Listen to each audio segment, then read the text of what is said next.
wholesale stock 2 types of rice, refu and tamu. The wholesale prices of 1 kg of refu and 1 kg of tamu are 80 and 140 shillings respectively. The wholesaler also stocks blend A rice, which is a mixture of refu and tamu rice mixed in the ratio 3:2. Part of the question. Roman 1. A retailer bought 10 kg of blend A rice. To this blend, the retailer added some tamu rice to prepare a new mixture, blend X. The ratio of refu rice to tamu rice in blend X was 1:2. So determine the amount of tamu rice that was added. 3 marks. Fine. So in this particular question, so we have been given that information that there are 2 types of rice, that is refu and tamu, and also for refu the price per kg is 80 shillings and tamu the price per kg is 140 shillings. So blend A is a mixture, blend A, that is a mixture of refu and tamu rice, and they are mixed in the ratio 3:2. So part A, we are being told that actually the wholesaler bought 10 kg of rice A, which is a mixture of refu and tamu, and then to the mixture he added tamu rice so that could obtain another blend X. So in this case we say let A be amount of tamu, so we don't know the amount of tamu that was added to the blend X. So let A be added to blend X. That's fine. So we have refu and also we have tamu rice, and then there's a mixture which is blend A, which was actually obtained. So in this case I just require to have a table to make our work easier. So ratio for refu, the ratio will be 3/5. Then for tamu rice, the ratio is 2/5. So the mixture must, when you add the 2, it must add up to 1. The other thing which is also very important, we want to know the quantity per kg, the quantity in kilogram, that will be in kilogram for each of the rice in the mixture or in the blend A. So, and since we bought 10 kilogram of blend A rice, so the ratio is 3/5 times 10, whereby we get 6 kgs. For tamu rice in the mixture is 2/5 times 10, so which is 4 kilograms. In total it should give us 10. The other thing which is very important, now in that case we are obtaining a blend X, a mixture which is blend X, and in that case there's something which doesn't change. For refu the amount in kilogram remain the same, so that will still be 6. 2/5 10 6. But now here we have been told to this blend the retailer added some tamu rice to prepare a new mixture blend X. So let's and here we say let A be added to blend X, and that is the amount of rice or tamu rice which was added to the mixer. So that will be 4 plus A. So in total it should give us 10 plus A. Now, the other information we have, once it was added, the ratio of refu to term rise in blend X. Now the ratio of refu to term was actually 1:2. 1:2 here. So this will be actually be equivalent to what? So in our case here, which also apply the same, will also be equal to, for this case here, for refu, 6 kilograms and 10 plus A. Mean that will be 4 plus A, 4 plus A, not 10, 4 plus A. 10. So this must be equal, so that is 1/2 will be equal to 6 all over 4 plus A. We cross multiply, so I have 4 plus A plus 1 will be equal to 2 times 6, 12. Therefore A will be equal to 12 minus 4. So A is 8 kilograms. If we answer the question, determine the amount of term rise that was added. So the amount of term rise that was added is 8 kilograms. So that's part A, Roman 1 of question 17. So we move to the next question. And Roman 2, the retailer sold blend X rice making a profit of 20%. Determine the selling price of 1 kg of blend X. So, something which is also very important and that we need to know is that buying price is equal to, buying price for the, so the retailer sold blend X, so we need to get the buying price. Once we get the buying price, we can be able to get the selling price, which had a profit of 20%. Buying price was 100%. So buying price will be the total cost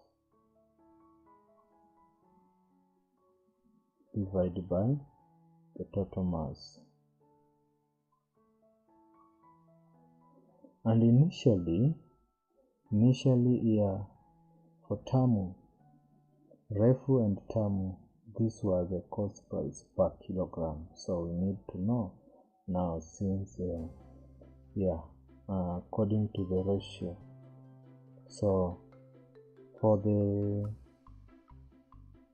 refu, it was 6 kgs, and 6 kg, 1 kg is 80 kilograms. Then for term, it was 12 kgs, and that is, so we are talking about 12 kgs, 12, 4 plus 8, which is 12 kilograms. So 12 times per kg, it was 140. Then we divide by the total kilogram is 6 plus 12, which is 18. So we shall end up getting, this is the same as 480 plus 1680 divided by 10, which is also the same as 2160 divided by 18. So finally we shall get that is 120 shillings per kilogram. So this was the buying price, but we have been told blend X rice made a profit of 20%. So we need to determine the selling price. So how do we get selling price? So profit is equal to selling price minus buying price all over buying price times 100. So in our case here, profit made was 20%. So selling price, which we have to look for, and buying price is 120 divided by 120 again times 100. So for this we shall end up getting, so this will be cross multiply both sides, so we shall end up getting, that is 2400 will be equal to selling price, so times 100 minus 12,000.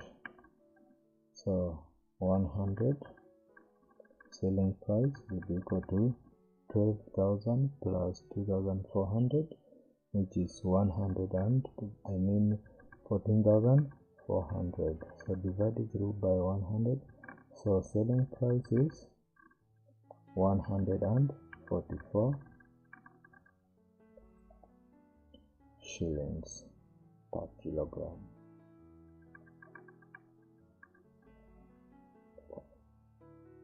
So that is Roman 2. We move on and we look at the other part, which is part B.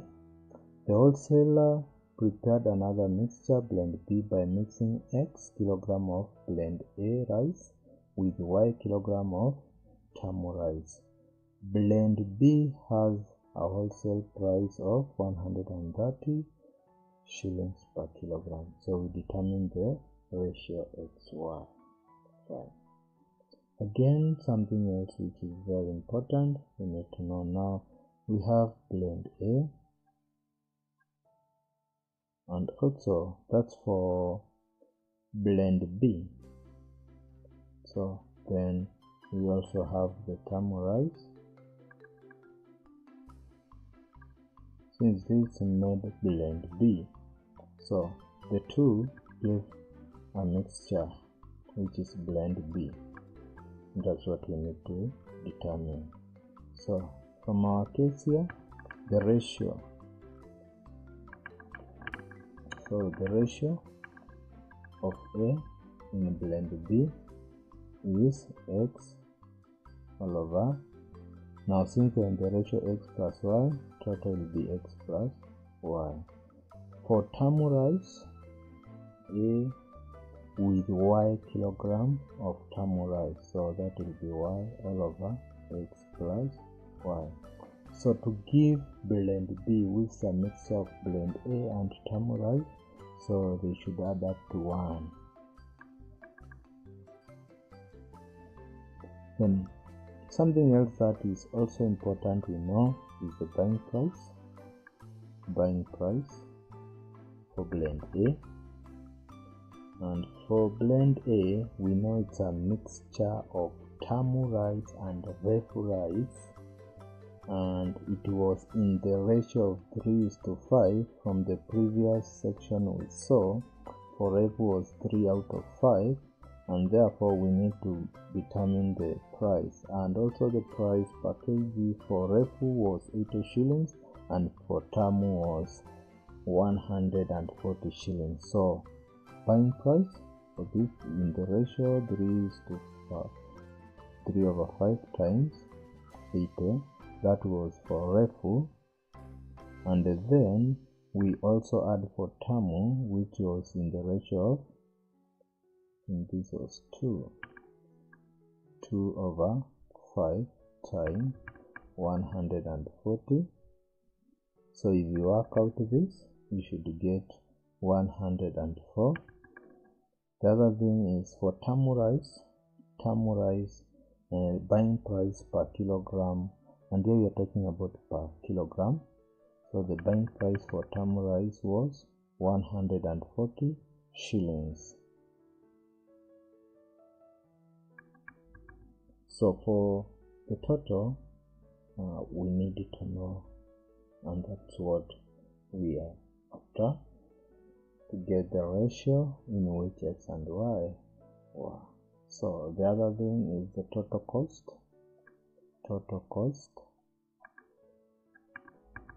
The total cost for blend A. Now this is the ratio in which it is mixed. X over x plus y times 104. That is the buying price. Then for the other one, it's also the same. Y over x plus y times 140 shillings. So for this, the wholesale price will be 130 shillings per kilogram. So the two must add up to 130, and that's where we are after. Now if we add the two, so this implies that is the same as 1 of 4x all over x plus y, and the other one implies that it is 140y all over x plus y. So we add the two, we shall get 130, which is the total cost. So 1 of 4x all over x plus y plus 140y all over x plus y is equal to 130. So LCM is the same, so this will be x plus y.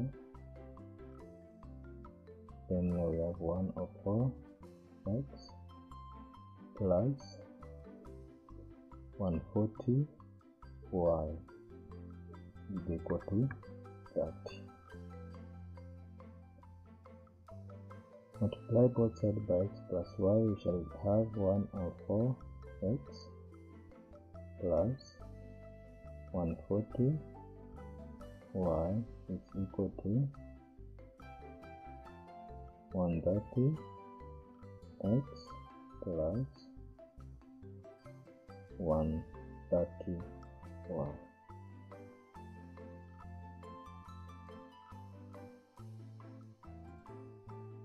So we end up, if we work out this, we shall end up getting 1 of 4x minus 130, which is minus 26x, is equal to, and then 130y minus 140y, which is minus 10y,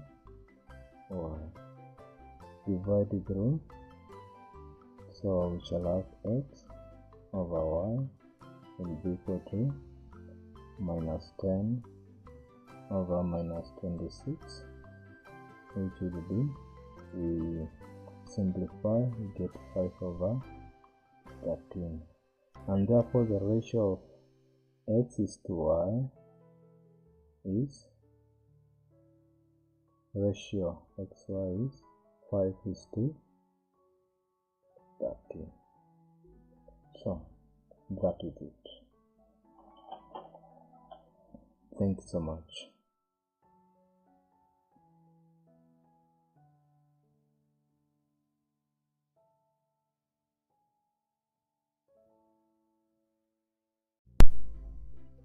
Question 18. Two bags P and Q contain identical marbles except for the colors. Bag P contains 3 green and 4 red marbles. Bag Q contains 2 green and 3 red marbles. So find the probability of picking a red marble from the bag.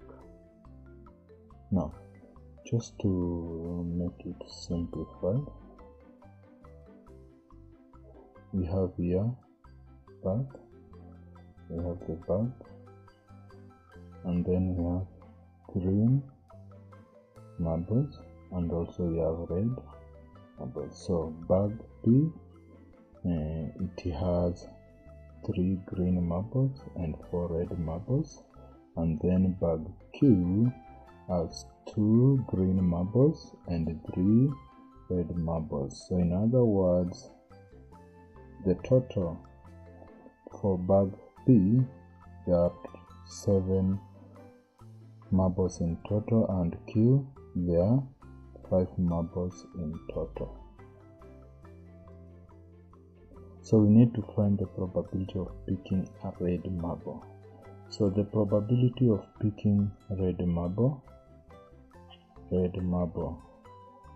will be, so in bag P, and that is in bag P, so it is 4 out of 7.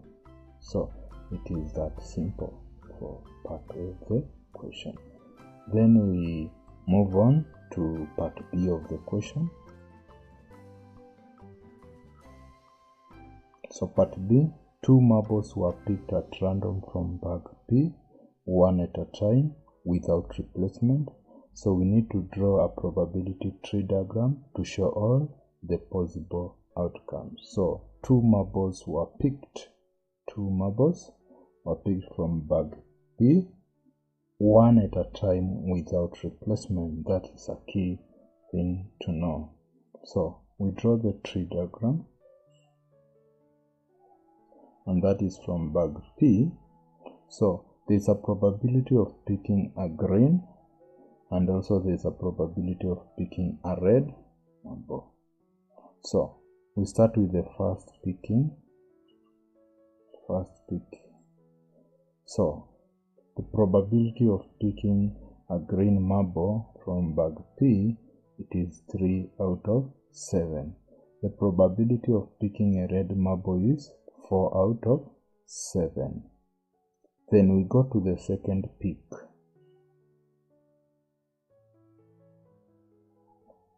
So the same, there is a probability of picking either green or red, or a green or red. So in the first case, now the first pick, after picking the first one, so there are left 6. So we are going to the second pick. So for the second pick, already for the first pick, 6 marbles remained, and one of them, since we picked 1, so it will be 2 out of 6. Then the probability of picking a red. So since for the first pick a green was picked, still there are 4 reds. So, and that will be 4 now out of 6. Then the other possibility is that in the first pick we picked red, so there remain 3 red and 3 green. So in this pick now 3 green marbles were remained, so it will be 3 out of 6. The same case applies here. In the first pick red was picked, so 3 red remained and 3 green remained. So in the second pick now there will be 3 out of 6 marbles, since it is picked without replacement. So from here, the outcome that we have, say that a green, then we have a green red, or red green, and then red. Those are the possible outcomes that we do expect. Now we move to the next part, whereby we find the probability that the 2 marbles picked were of the same color. So in our case here, it's either probability that a green was picked, or probability of a red. So those are the probability, and therefore the probability of green. So for green, our case here, it is 3 over 7 times 2 over 6.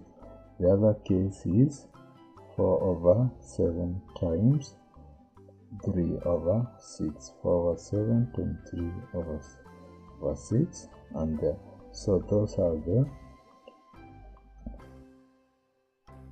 outcomes. So we finish up here. So this will be green. We've seen that for green is 3 over 7 times 2 over 6. 3 over 7 times 2 over 6. Then plus for red, so that will be 4 over 7 times 3 over 6. So from this will be 6 over 42 plus 12 over 42. So this is 18 over 42. Simplify by 6, 3 by 6, 7. So that is the probability. So this is the probability of picking 2 marbles of the same color. Then Roman 3, find the probability that at least one red marble was picked. At least one red. At least one red. So in other words, it simply means that there is a probability of picking green red, or there is a probability of picking red green, or there is probability of picking red and red. So when you say at least, that is the minimum, so it can be 1 or 2 in that case. So if that is the case, from what we have from the probability tree diagram, so there is this probability, there is this one, and also the other one. So in other words, all of these probability, if added, they give 1. So in other words, this will be the same as the probability 1 minus the probability of picking green, and that is 1 minus green. We got it as it was actually 6 over 42. It's the same as 1 minus 1 over 7. So we end up getting 6 over 7. That's the probability of picking at least one red marble from the bag. Then we move to part C.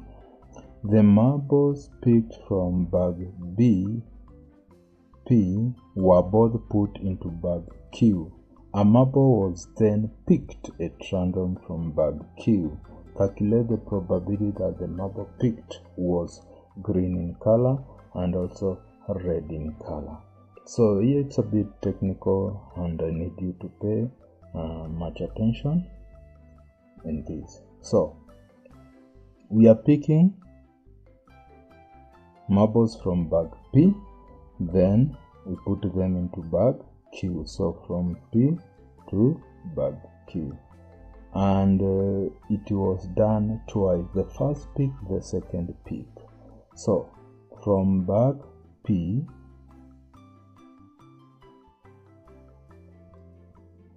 there were 3 greens and there were 4 reds, and that is the probability. So for the first pick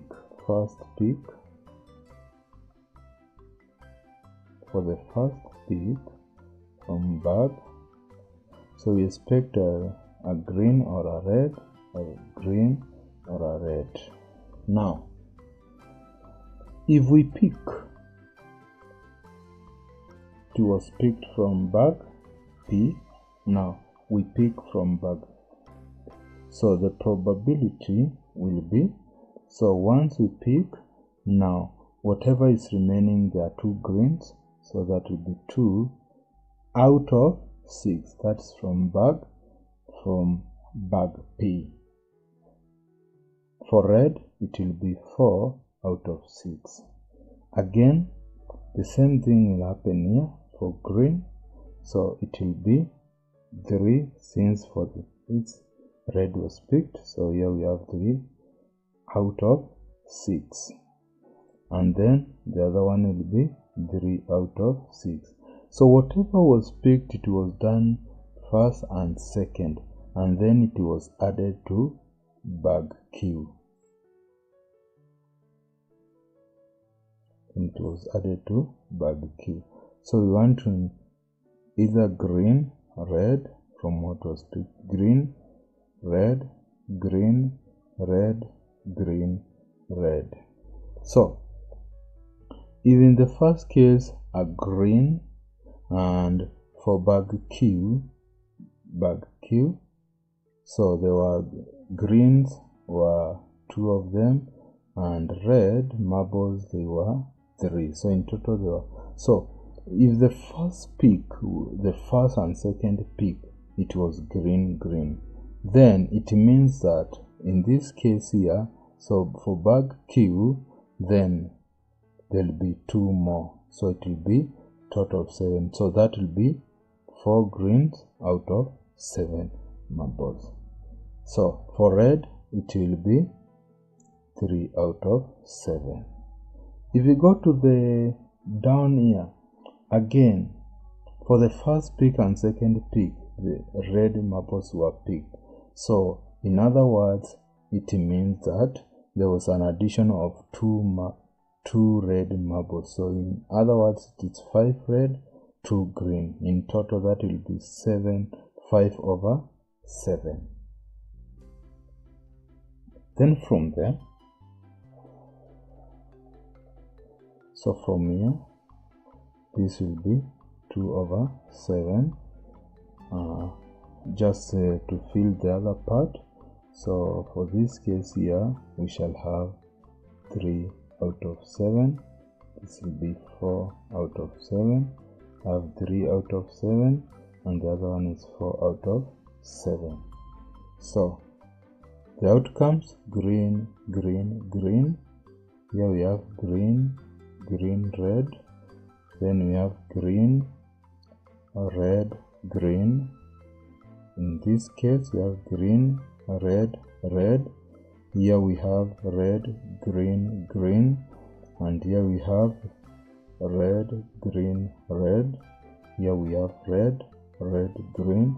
And lastly, we have red, red, red. So we have 8 outcomes. Then the question is,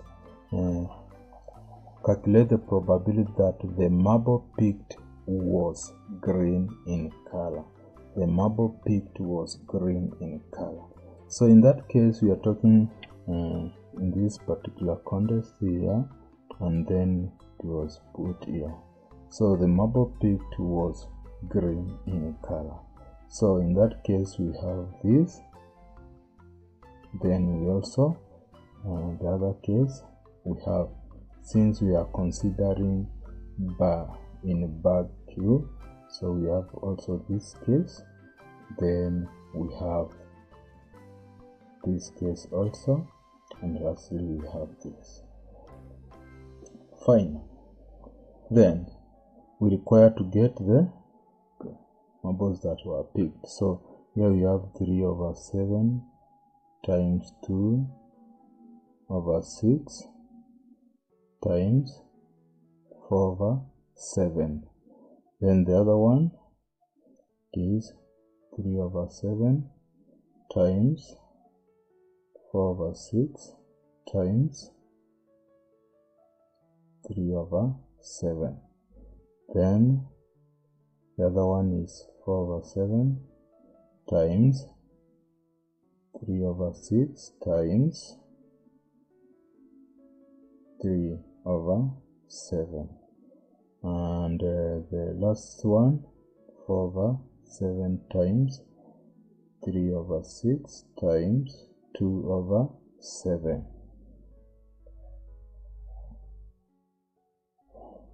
So for the first one, this one here, this is 4 over 49.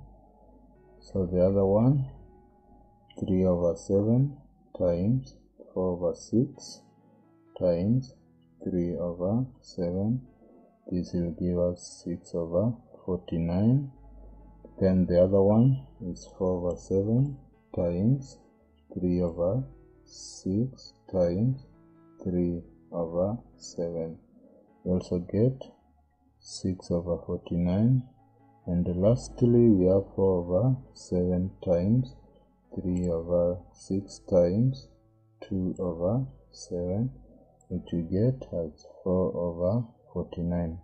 Then probability that it's green in color, it's all among the 4 of these, and in that case we have 4 over 49 plus 6 over 49 plus 6 over 49, then plus 4 over 49. So we end up getting 20 over 49. Question 19. A transformation matrix T1 1.5002 maps a triangle ABC onto a triangle A prime B prime C prime. Another transformation matrix T2 3 minus 2 2 minus 1 maps triangle A prime B prime C prime into triangle A double prime B double prime C double prime. The coordinates of point C double prime is 10, 8, and the area of triangle A double prime B double prime C double prime is 15 square units. Part of the question, we need to determine the coordinates of point C. So in this case here we have triangle ABC, which is mapped to triangle A prime B prime C prime by transformation matrix T1, and then triangle A prime B prime C prime is mapped to triangle A double prime B double prime C double prime by transformation matrix T2. So the student, I want you to know that this is a successive transformation, and since it is successive transformation,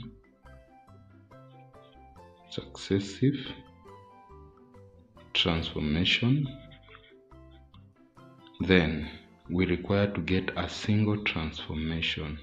In other words, so it is T1 followed by T2. For us to get a single transformation matrix, we normally start from behind.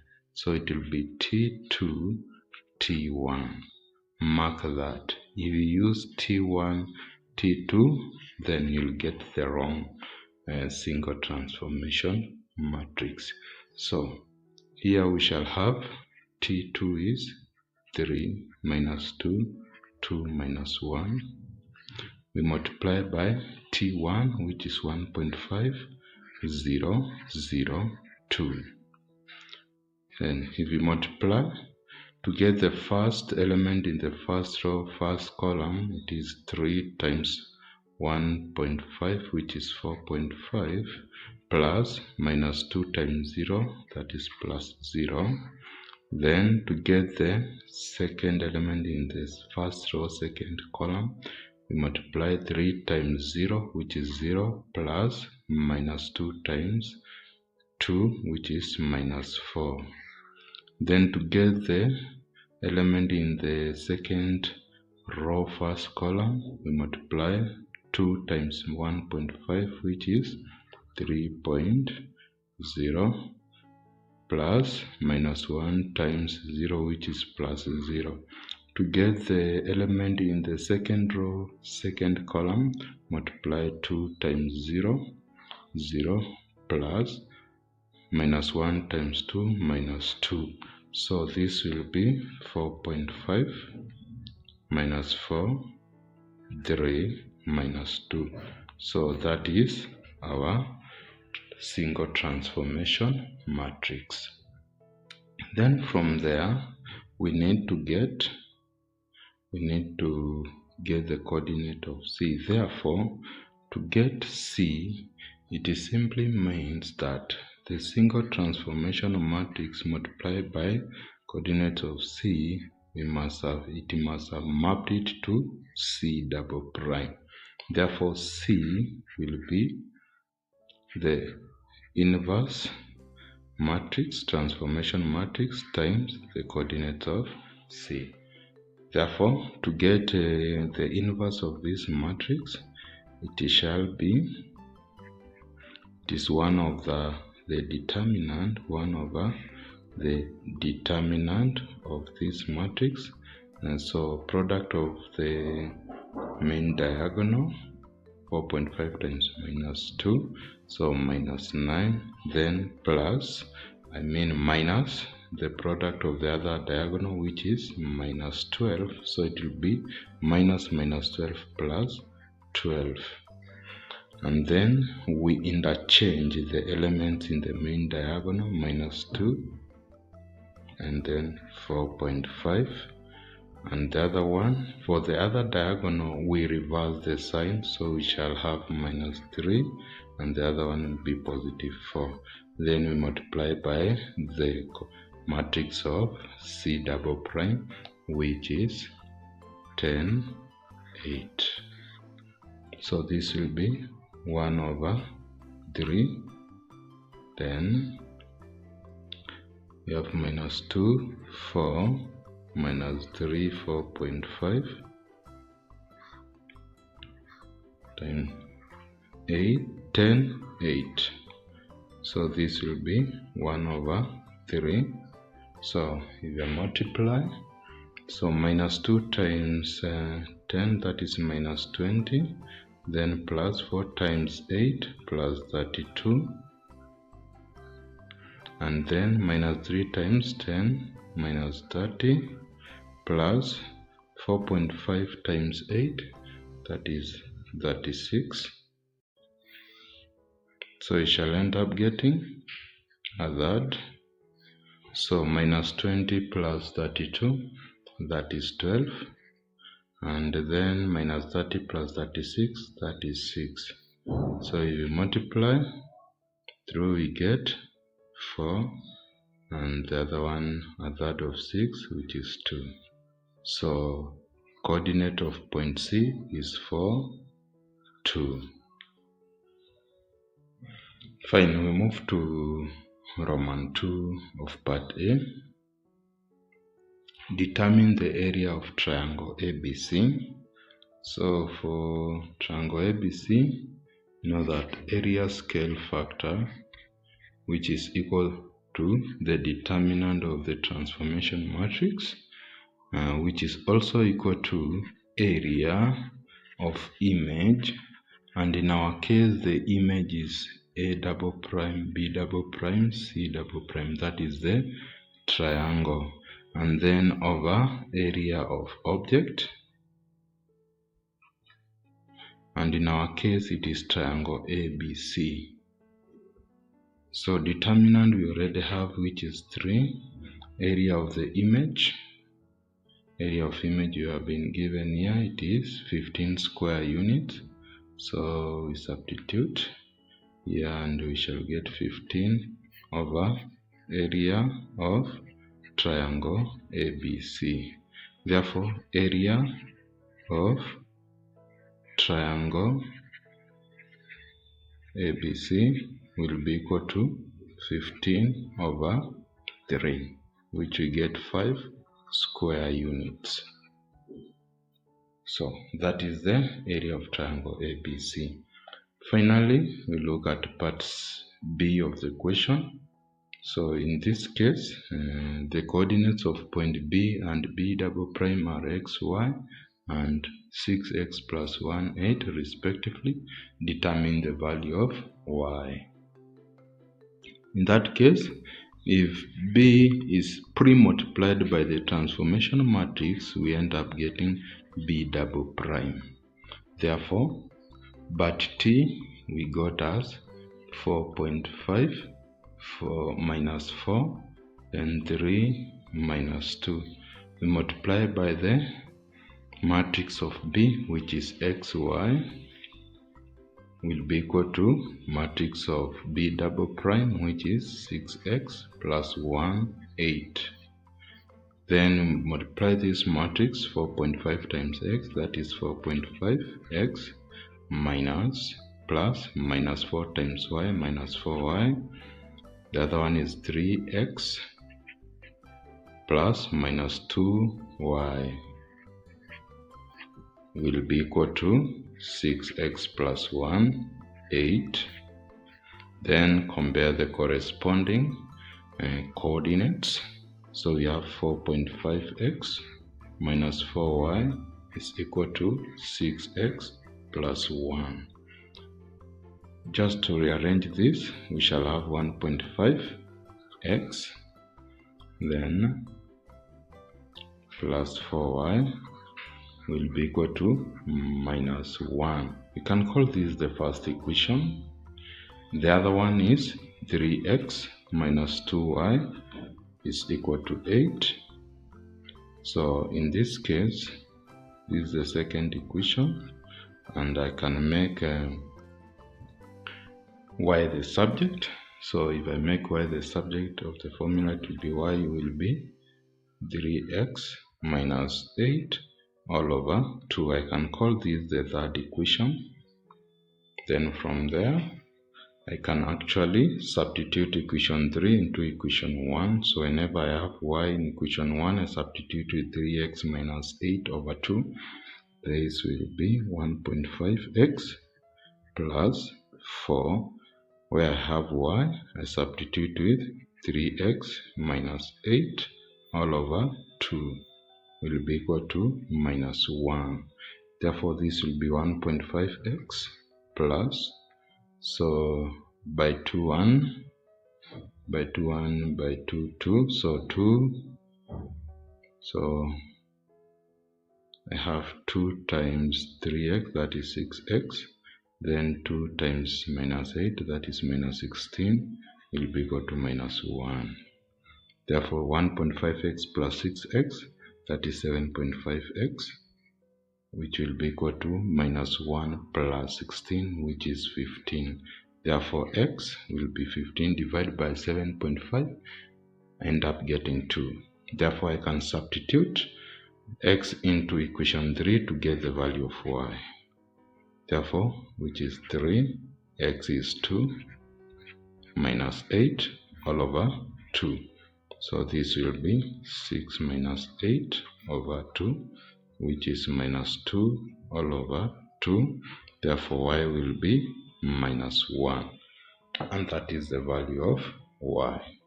So thank you so much. Let us move to the next question.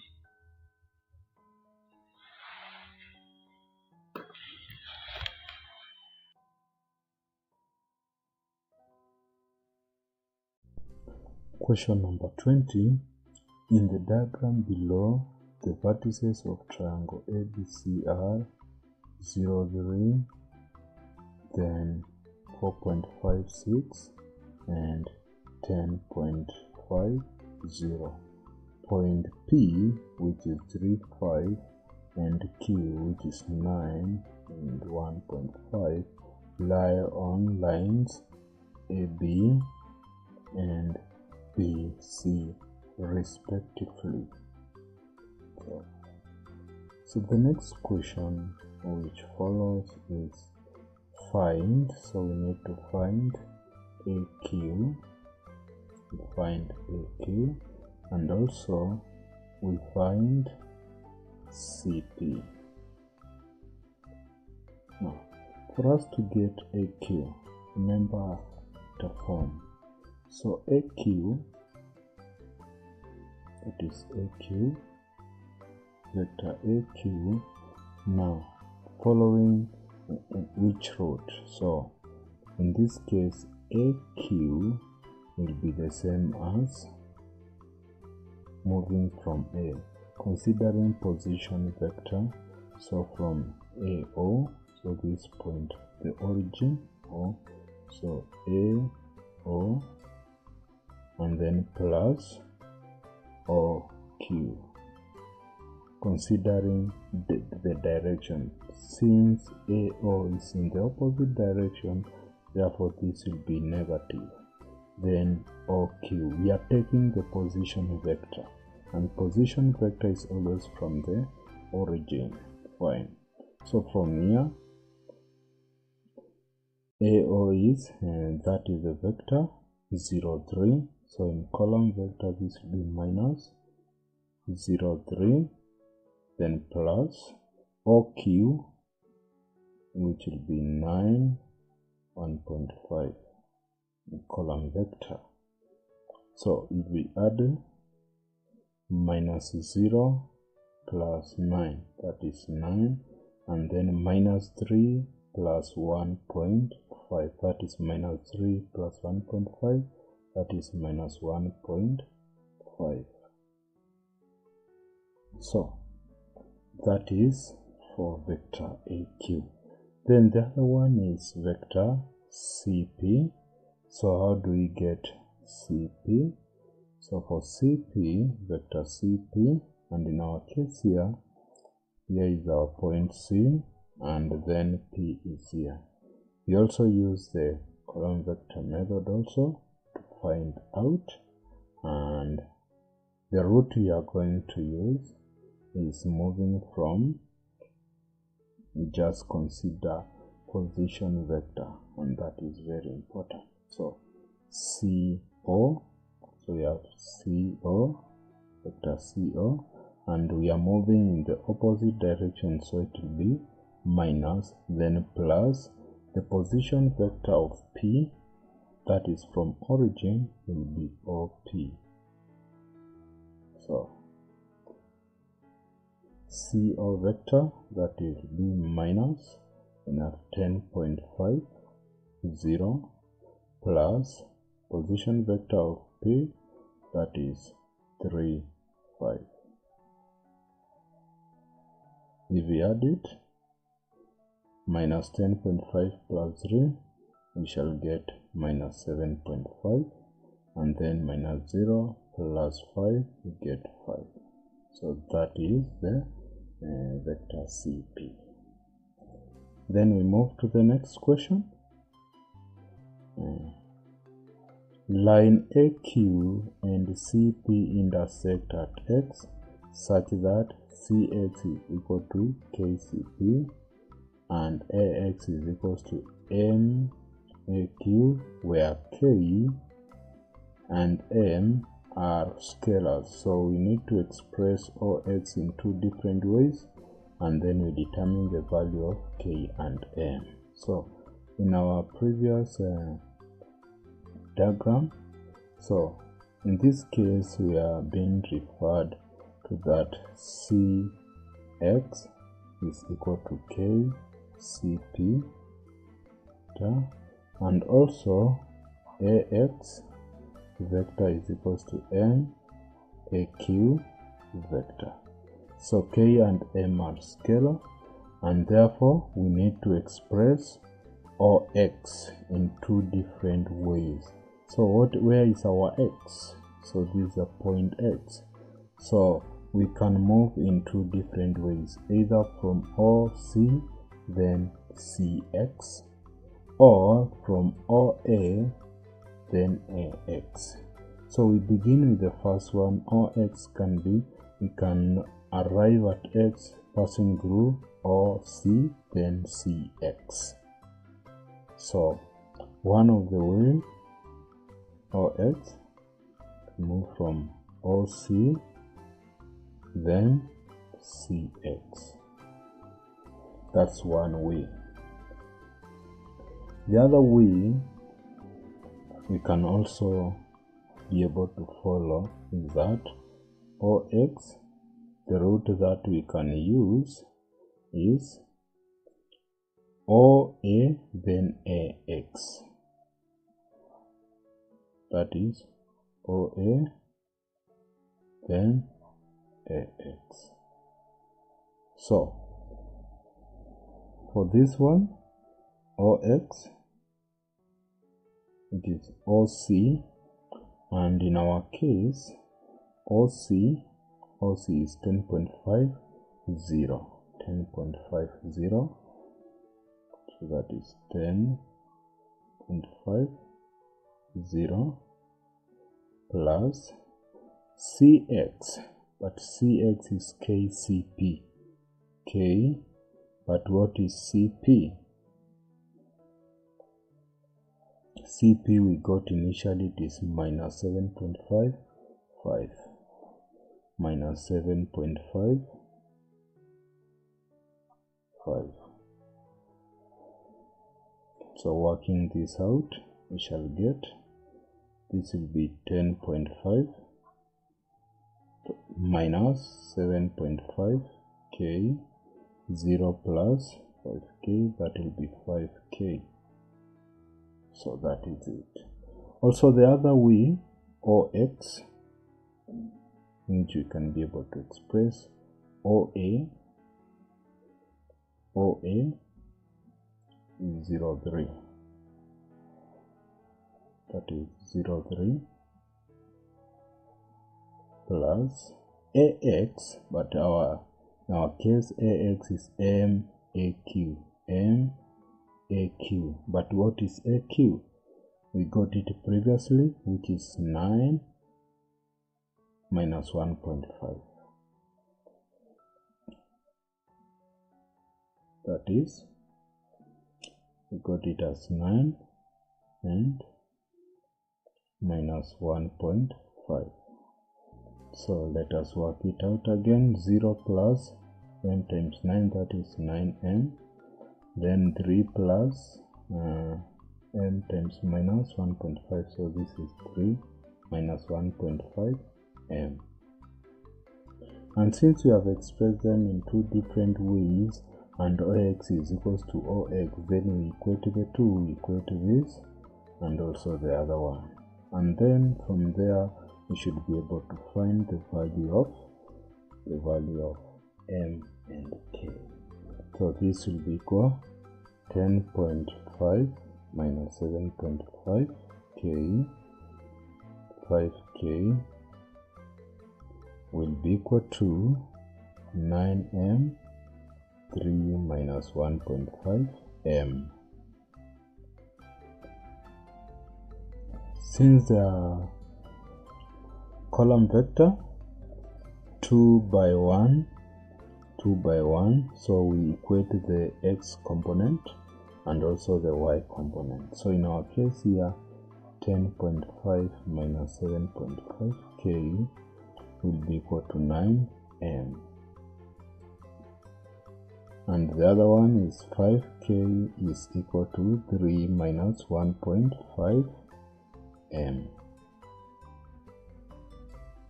So if I just work it out and rearrange them, this is the first equation, then rearrange it, I'll be able to get 9m plus 7.5k is equal to 10.5. That's our first equation. And the other one, rearrange it, we have 1.5m then plus 5k is equal to 3, the second equation. So that's what we have. Now we have formed two simultaneous equations, and then from there you work it out either using substitution method or elimination method. Then we should be able to get m as 8/9 and k we should be able to get it as that using either elimination method or substitution method. You'll get m is equals to 8/9 and k is equals to 1/3, and that is it. Finally, from there we can move on. Roman 2 of the question, determine the exact coordinates of point x. So we need to determine the exact coordinates of point x. So this is very, very important. And one thing I could be able to say, so we need x. So using the section vector and one of the things that we were given, we can also first get ax, since getting ox,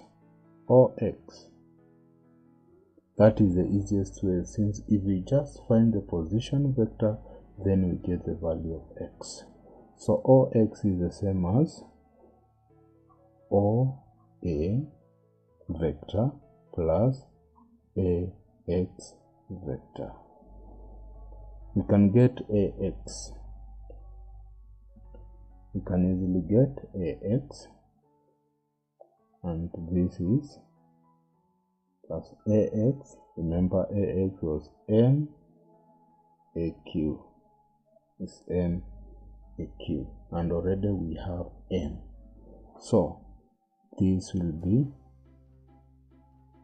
to OA, which is 03, OA 03, then from there AX, which is M of AQ, and previously we got that M is 8/9, so that's what we are going to use here.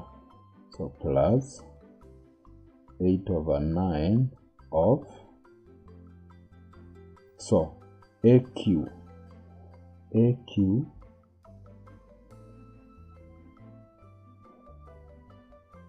so that is, now we find AX, and for us to get it, it will be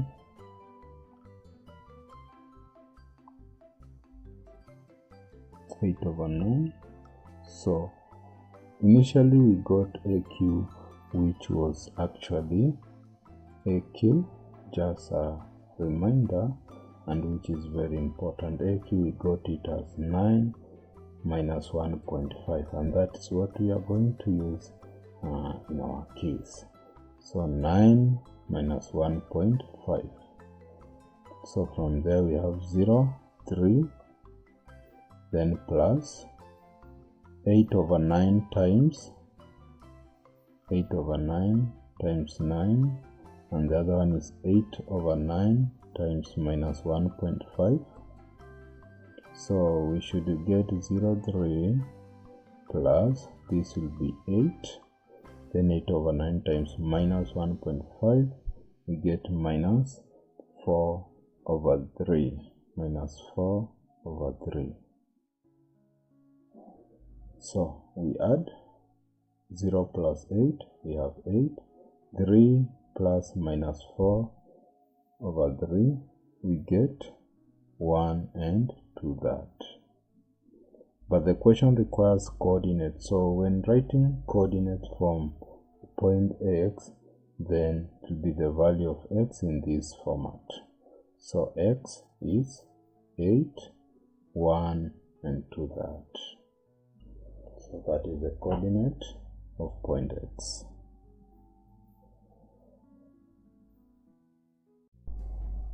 Question 21. Juma bought a house 4 years ago for 2,500,000 Kenyan shillings. The value of the house rose steeply over 4 years to its current value of 3,700,000 Kenyan shillings. Calculate correct 2 decimal places the annual rate of appreciation in the value of the house. So the information given here, and this question comes from commercial arithmetic.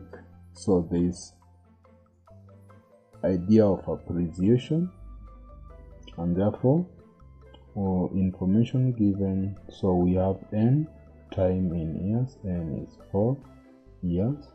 The other thing that we have been given at over 4 years to its current value, so it is steadily rose over 4 years.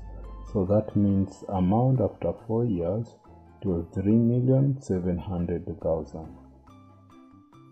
So the principal amount, body paid a principal amount which was 2,500,000. So there was a depreciation, and in that case the question requires us to find annual rate. So what was the rate? Since it is appreciation, amount is given by the principal amount times 1 plus r over 100 raised to power n. Already we have all these values. So A is the amount, total amount after 4 years, which is 3,700,000. 700,000 will be equal to the principal amount that he paid when buying the house was 2,500,000. Then multiply by 1 plus, we are looking for R, that's what we are after, raised to N in years is 4. Fine. We can divide it through both sides by 2,500,000. So this will be over 2,500,000 will be equal to, this will be 1 plus R over 100 into bracket raised to 4. So working out this using your calculator, you should be able to get 1.48 is equal to 1 plus R over 100 raised to 4. So since here we have raised to power 4, then we need to eliminate 4 by finding the fourth root on both sides. So this will be fourth root of 1.48 will be equal to 1 plus R over 100. Using your calculator, finding the fourth root of 1.48, you should get 1.102974. You can write all the values, but still this is okay. Will be equal to 1 plus R over 100. So subtract 1 on both sides, we shall end up getting 0.102974 is equal to R over 100. Multiply both sides by 100, we shall get R will be equal to 10.2974%. But it's always good to read the question to see whether you have answered correctly. So calculate correctly to 2 decimal places the annual rate of appreciation. So to 2 decimal places, R will be equal to 10.30%. That is it. We move to part B of the question. At the time Juma bought the house in the question 21 part A, Tony also bought a car valued at 5,100,000 Kenyan shillings. The value of the car depreciated steadily at a rate of 2% every 4 months. Determine correct to the nearest shillings the current value of the car. So this is very important. Correctly to nearest shillings. So from here, in also this case, the principal amount for Tony which he bought the car was 5,100,000. The other thing that is also very important is the rate. The rate, since it was depreciating, then it is minus 2%. That's very important. In our case, we shall use the formula for depreciation. That's fine. Then, every 4 months. So we needed to know that in 1 year, so after every 4 months, it was depreciating. So we want to know in 1 year, so it will be 3 times. It will have depreciated 3 times since it is 12 months divided by 4. So in 1 year, it will depreciate 3 times. So in 4 years, it will have depreciated 4 times 3, so 12 times. So in our case here, N is 12. That's very important. And therefore, we use the depreciation formula. Amount is equals to principal amount 1 minus R over 100 into bracket raised to N. So the reason why it is negative, it is depreciating. So amount, and that's what we need to find the current value of the car. So total amount by now, so it will be equal to, the principal amount is 5,100,000, then multiply by 1 minus R is 2 over 100 raised to 12. So this is the same as 5,100,000, then times 1 minus 0.02, which is 0.98 raised to power 12. If you use your calculator, then you should be able to get 4,002,055.291. But the question is very clear. Determine correct to the nearest shillings, so we need to convert this to the nearest shillings, so it will be 4,002,055 shillings. So that is the current value of the car. We move on to part C of the question.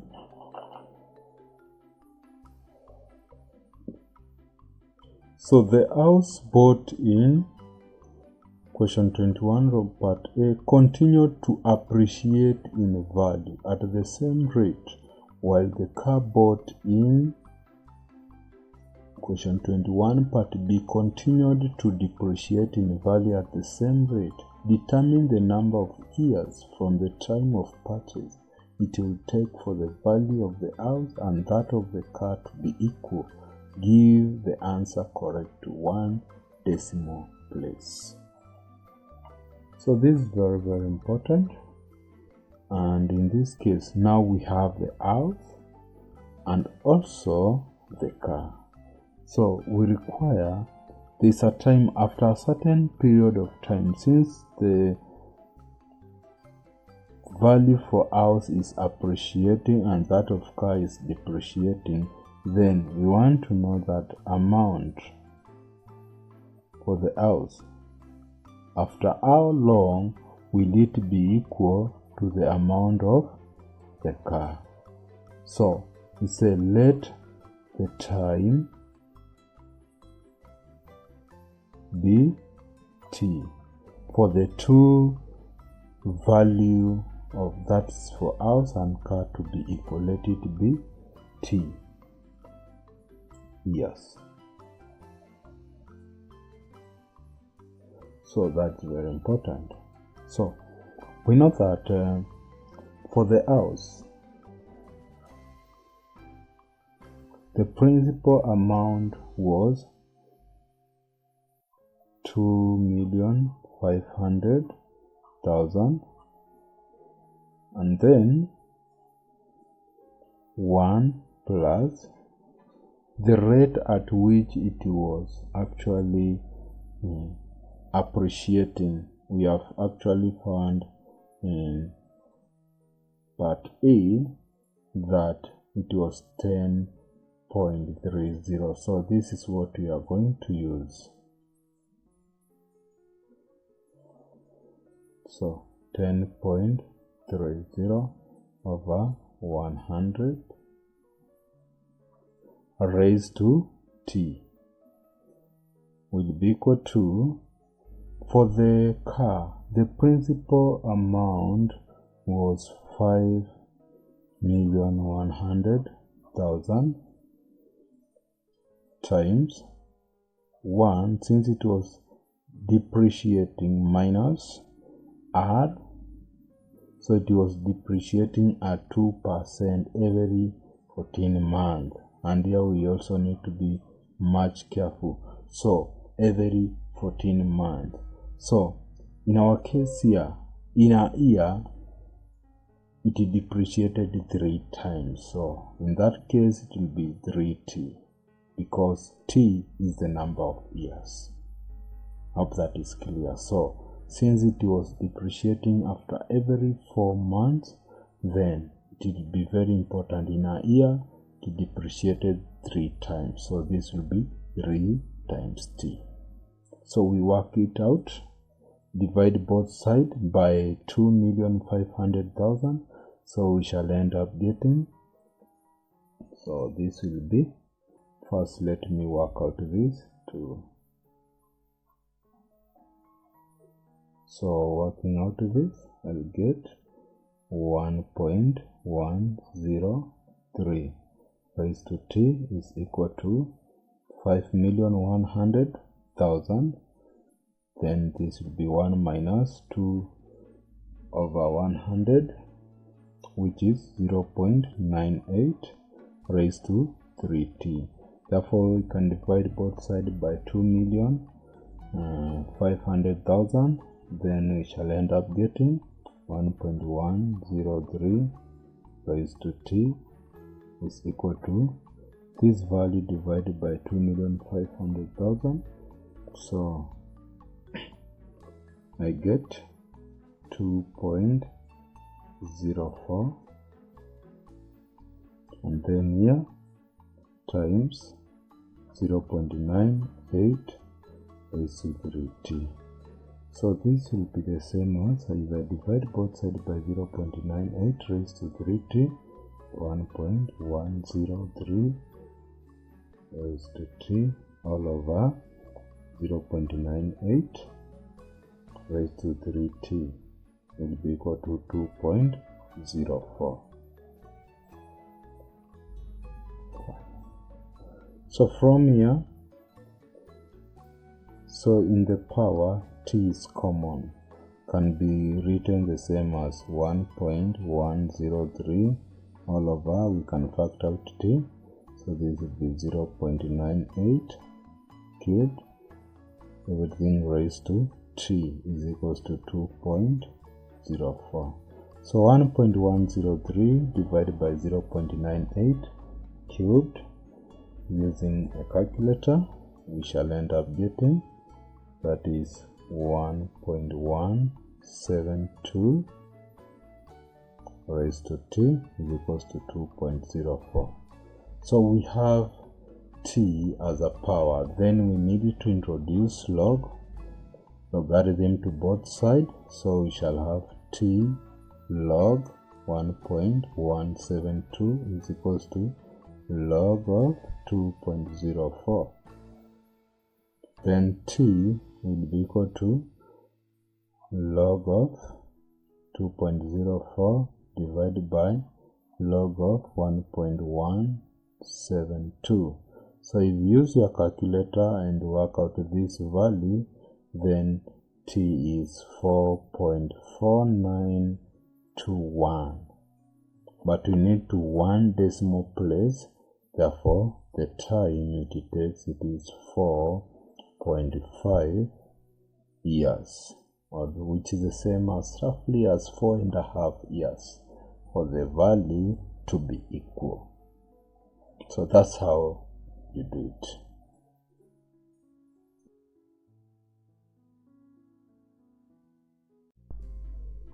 Question 22. 50 teachers in a sub-county attended a workshop.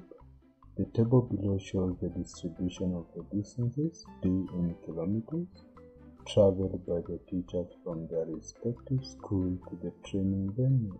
So here we have the table. It is in kilometer, 0 to 4, those are the rank given for the distance, and also we have the number of teachers in each category of distance that they traveled. So on the grid provided, draw cumulative frequency graph to represent the information above. So we are going to draw the cumulative frequency in this grid. Then from it, so we should be able to answer, to estimate the median distance, also the number of teachers who traveled a distance, d kilometer, where I've been given the range of d, and then we have each of the 75% of all teachers who traveled a distance, d, where d is equal or less than 10 kilometer, used a motorbike, and each was charged 50 shillings. So we need to determine the total amount of money raised by the motorbike operators. And so we get back to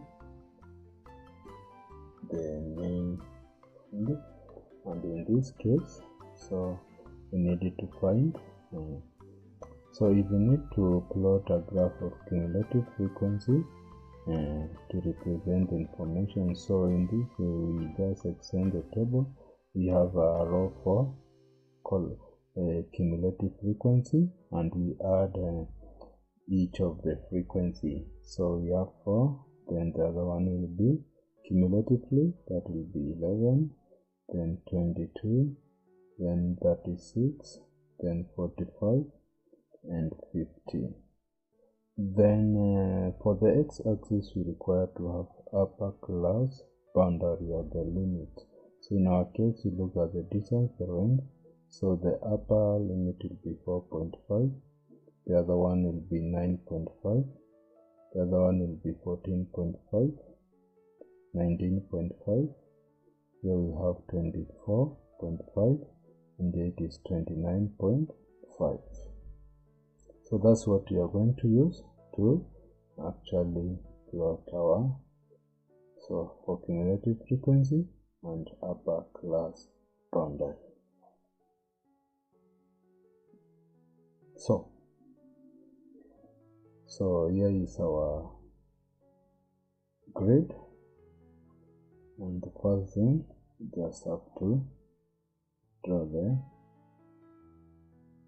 So from this point here,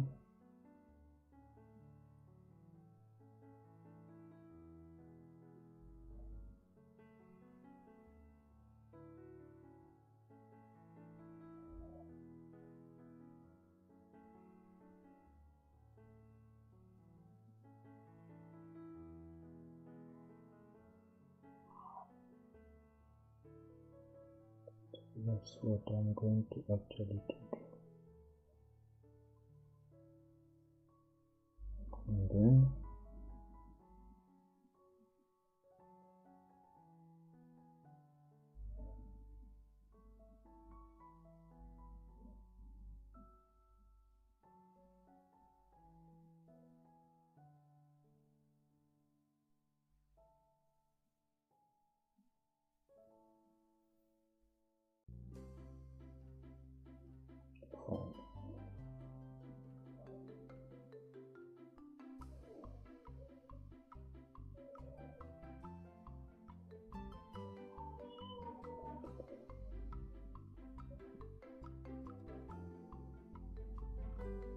so for this case,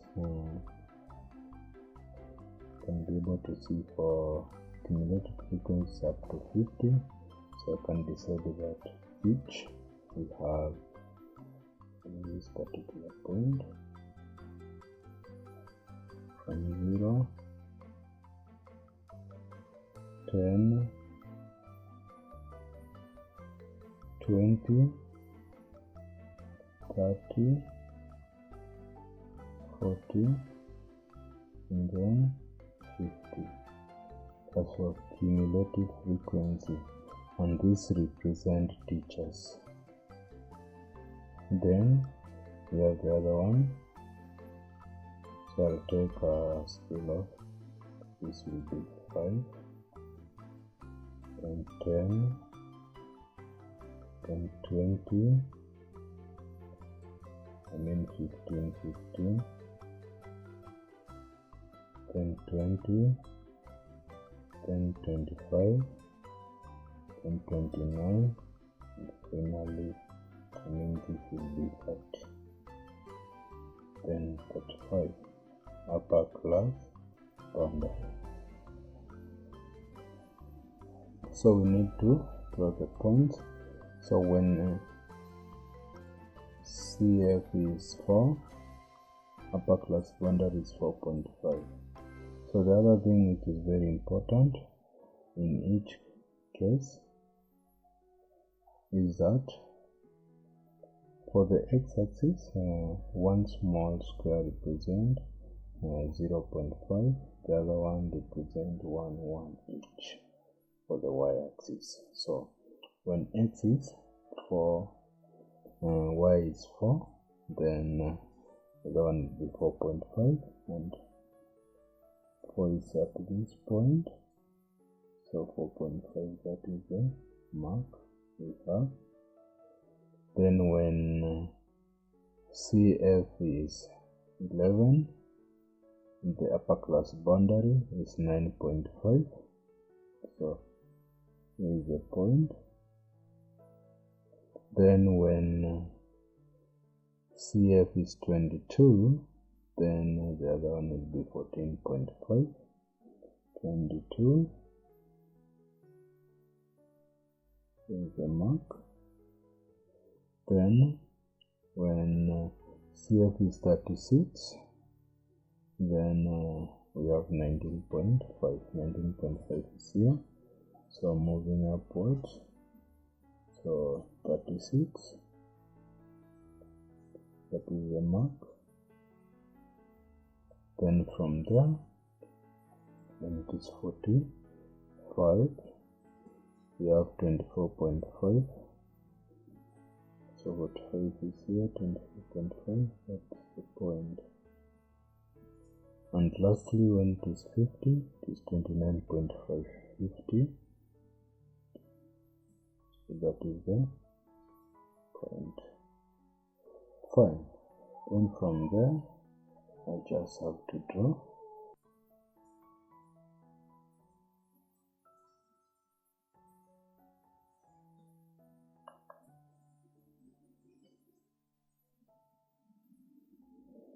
So that is the curve. Once we have drawn the curve, now we can answer the question, the medium distance, and in our case, the medium distance will be, so we get the position. So since there are 50 teachers, so half of it, 25th position, and in 25th position we get back to the graph. So at that particular point here, where we have 25th position, we move horizontally up to this point, then we move vertically downwards, so this will be 16, so that is 16 kilometers. 16 kilometers. So median distance, that is 16 kilometers. Then the number of teachers who traveled a distance b kilometer, where b is equal to 15 and also equal to 23 in that range. So look at when distance b is 15, how many teachers traveled 15 kilometers, and then when d is 23, since they are inclusive, then from there we have 15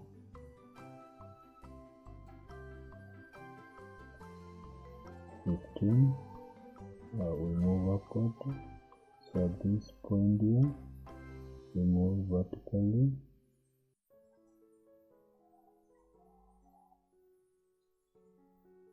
so that was 23. So when this is 15 kilometers, then there are 23 teachers, and when it is 23 kilometers, then how many teachers travel 23 kilometers? So 23, so I have 21 to 23 is at this point, move vertically upwards,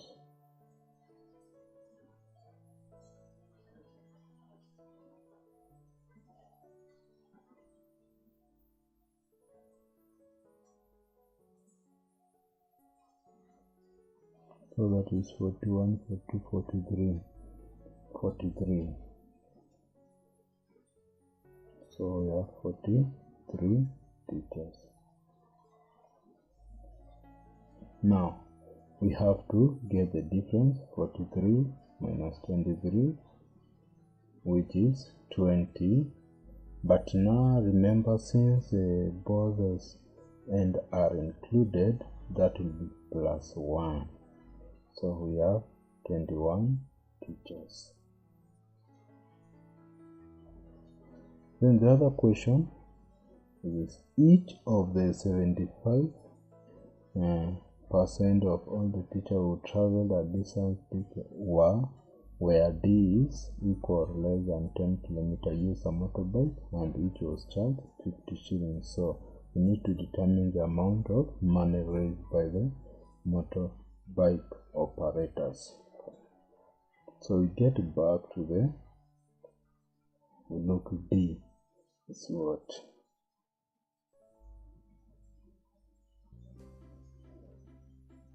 So D, when it is 10 kilometers, so at this point horizontal, that is 12. So there are 12 teachers. So when D is less or equal to 10, therefore we had 12 teachers. So out of those 12 teachers, 75% of them they used motorbikes. So we have 75 over 100 times 12. We end up getting 9. And 9 times, that is 9 teachers actually used motorbikes. So total amount of money, so it is, and each was to pay 50, so it is 9 times 50. So we get the total amount raised by the motorbike operators was 450 shillings.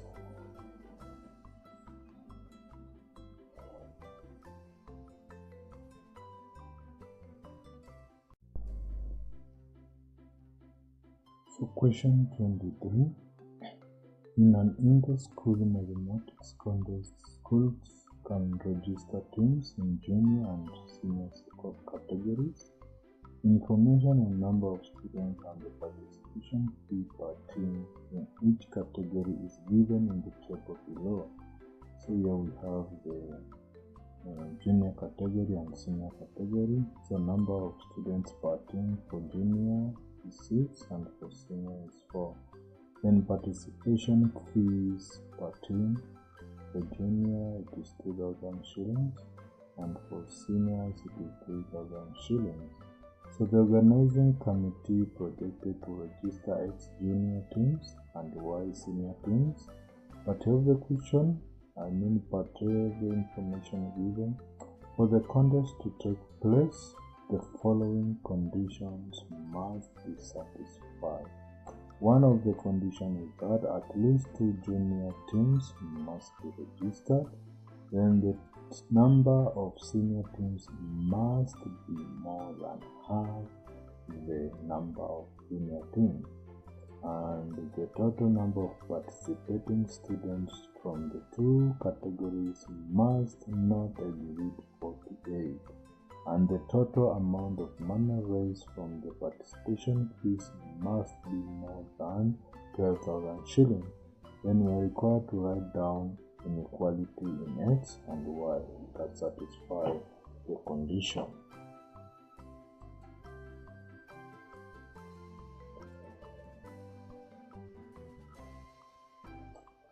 Now for the case, so at least 2 junior teams must be registered. At least 2. For junior school, here we have X and Y. X team, Y team. So for junior school, so the first one, at least 2 junior teams must be registered. So X must be greater or equal to 2. At least 2. When we say at least 2, the minimum will be 2 and more than 2. So that's one of the equations. And then the number of senior team must be more than half the number of junior teams. Seniors category Y is greater than a half the number of junior. So that is it. So now Roman 3, the total number of participating students from two categories must not exceed 48. So in that case, we have 6 for junior, 6 students per team. So for X team it will be 6X, plus for Y category it is 4 students per team, so that is 4. And in this case it should not exceed 48. So I can try to simplify dividing 3 by 2. So I have 3x plus 2y is equal to 24. So this is another equation that I need to have. Then the other information, the total amount of money raised from the participation fee must be more than 12,000 shillings. So for this case, we have seen that for one team it is 2,000. So for X team it will be 2,000 X. Then for senior category, there are 4 students per team, and the cost is per team is 3,000. So for Y team it will be 3,000 times Y. And in this case, it should be greater. So must be more than, so greater than 12,000. So I can try to simplify, and if I simplify I will get 2x plus 3y is greater than 12. So now we have written down the inequalities in X and Y that satisfy the conditions, and something else is that represent the inequality in A on the grid provided. So I'll use the GeoGebra to draw this inequality, and there we go.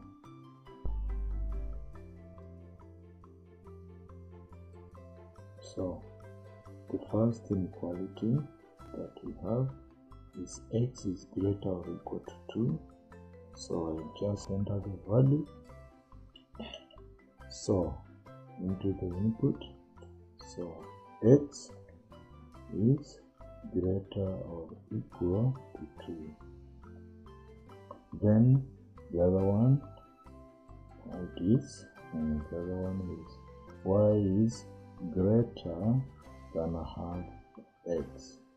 So Y is greater than a half of X. The other one is 6x plus 4y is equals to 3x plus 2y is equal to, it should actually be equal or less than 24. Equal less must not exceed it, so equal or less. Therefore I'd say that that is 3x plus 2y is equal or is less or equal to 24, and the other one is 2x plus 3y is greater than 12. 2x plus 3y is greater than 12. Now, if you look keenly here, we need to identify we shaded the unwanted region so that we remain with the required region. So in that case, in each of the inequality, I right click on it, then go to setting, and then I choose style, and from here inverse filling. Then I go to the second one, I do the same, style, inverse filling, that select. So the other one I do the same, so inverse filling, and lastly I also do the same, inverse filling, and then from there, now this is the required region R. So this is the required region R, and that way. So this is it. So you can also label it with the required region R.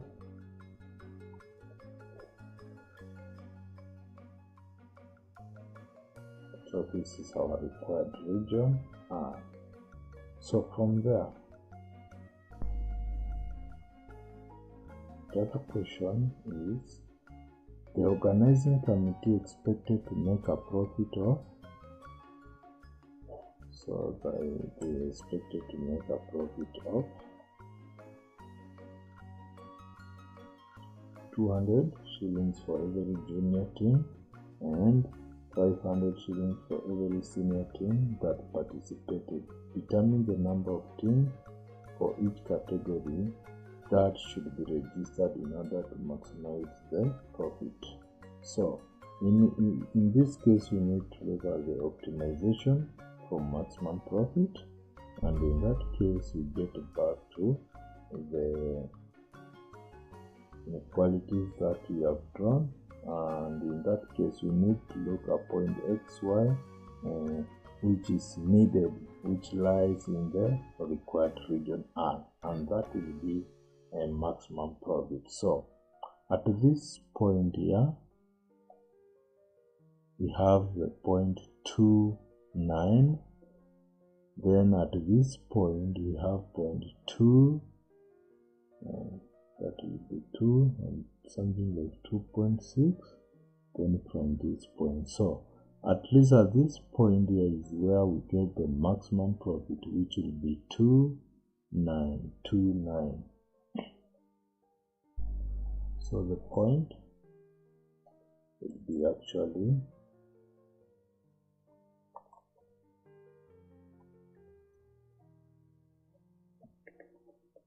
is 2,9.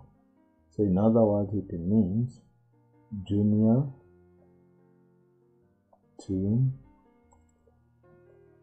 will be 2 and senior team will be 9.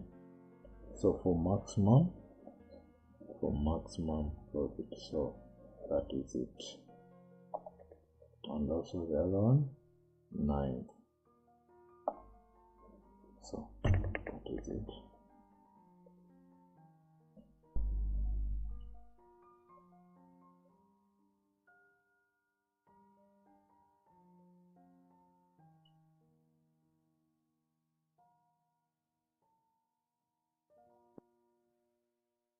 So in this question, we use a rule and pair of compasses. The line AB drawn below is a side of triangle ABC, in which angle ABC is 90 degrees and BAC 60 degrees. We need to complete triangle ABC, and also we construct the locus of point P such that angle ABC is 30 degrees. Also, we are required to locate by construction point Q1 and Q2, which will satisfy the following conditions. Q1 and Q2 lie on the same side of line AB as C. Also, area of triangle AQ1B is equals to area of triangle AQ2B, which is 3/4 of the area of triangle to be constructed. And also angle AQ1B is equal to angle AQ2B, which is 30 degrees. Then we measure the length of the triangle. The other thing, we also been required to find the area above the line Q1 and Q2. So we can begin, and therefore at point B, we construct a perpendicular line that is an angle of 90 degrees.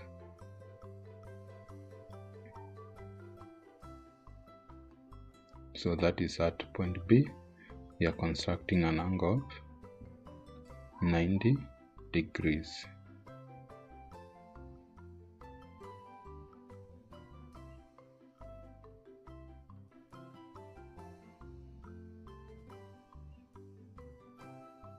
Then we use a ruler, we draw that perpendicular line, the intersection of the x and point B, and we draw that line. So we have constructed an angle of 90 degrees at point B. Then we also have to do the same at point A. We construct an angle of 60 degrees. So we use the compass, then we place it at point A, and then we make two arcs of the same radius on line AB and also above line AB. Then we use the arc at AB, then we make another arc above. Then we use a ruler, we join point A and the intersection of the axis.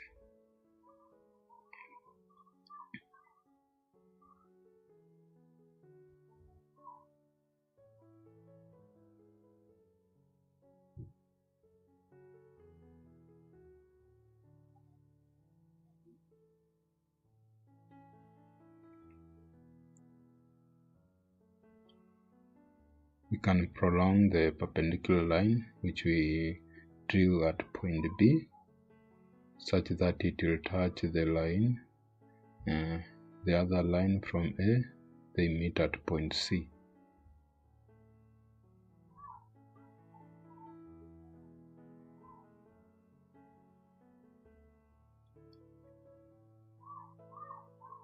We label it as point C. That is 60 degrees, that is 90. Then from there, we need to construct the locus of point P such that ABC is 30 degrees. So in this case, we have an assumption that angle APB will be equal to 30 degrees, such that we are going to bisect AC and obtain the center of the circle, such that the circle we are going to draw should touch point A, point B, and also C on that side. Then we shall have drawn the locus of point P. So let us bisect line AC .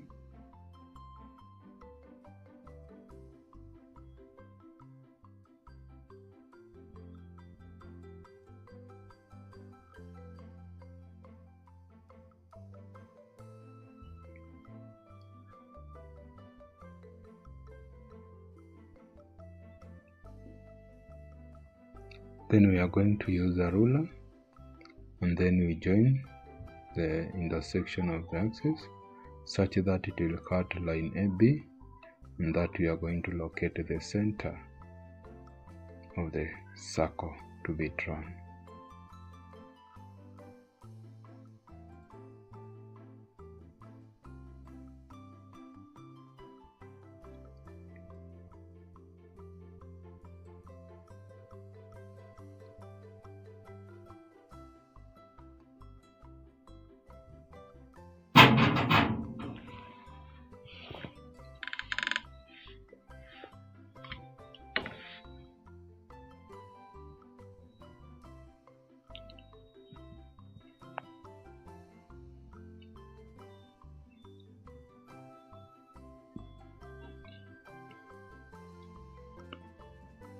Then we label that as point O, and then we draw the arc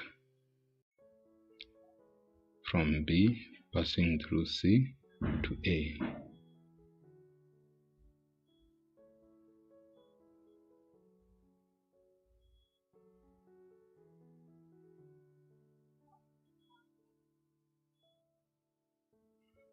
So that is it, and that is the locus of point P.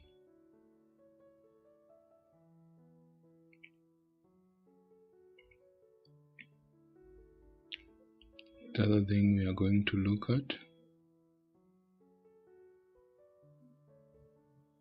is now Q1 and Q2 lies on the same side of line AB, and in this particular point we also require to find the height, and then we shall be able to locate point Q1 and also Q2. So area of ABC is a half, base is 5 centimeter, and also we need BC, which will be the height of the triangle. So we measure it. So we shall obtain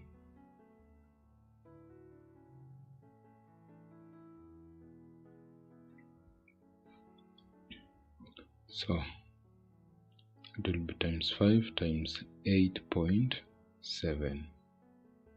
BC is 8.7. So using a calculator,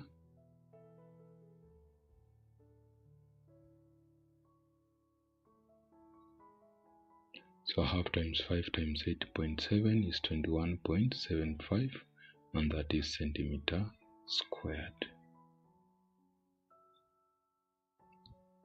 Then from there, we need now, since triangle AQB or AQ2B is 3/4 of, that will be the quarter of 21.75, and therefore using a calculator we'll end up getting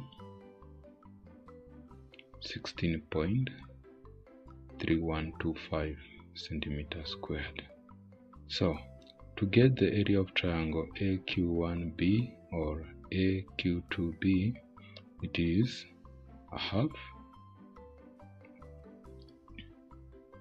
that is a half times 5 times the height. We can let the height be h, so times 5 times height will be equal to 16.3125. Then using calculator, that will be, we are going to get 6.5 centimeter. So from point A we are going to use a compass, and we mark point 6.5 centimeter from A or from B.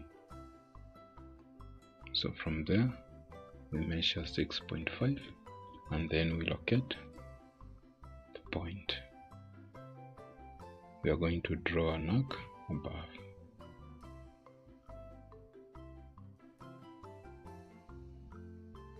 .5, so we draw an arc at that point.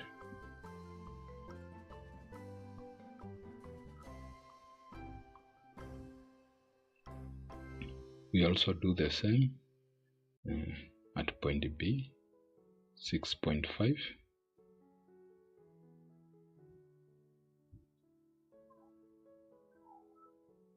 And then from there we are going to use a ruler and draw a line parallel to AB.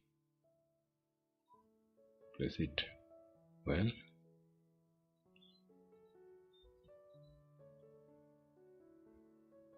So we draw that line, and therefore at the circumference of that particular circle, that's when we are going to label point Q1. So there we have Q1, and there also the other side we have Q2.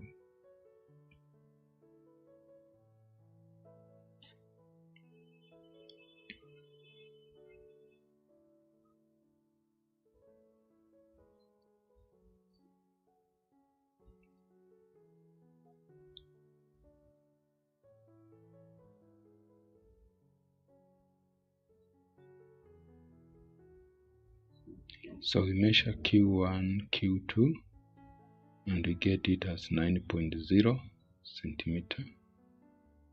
So Q1, Q2 is 9.0 centimeter. That is the length of Q1, Q2.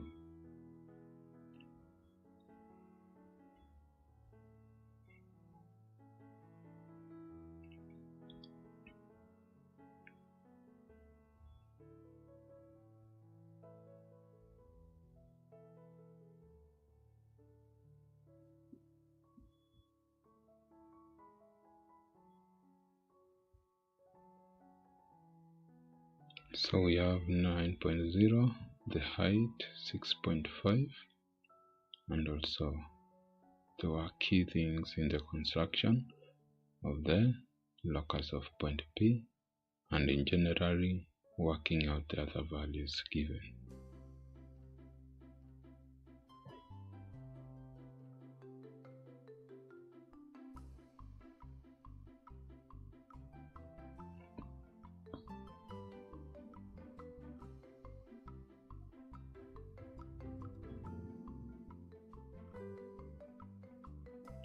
So we also need to find the area of the part above Q1, Q2, and that is the segment. So we need to complete join that and measure the angle Q1 or Q2. We measure the angle. We are going to get 129. That's 129 degrees.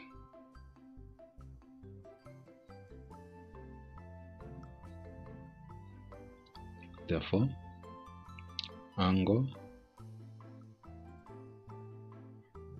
Q1 or Q2 is 129 degrees, and therefore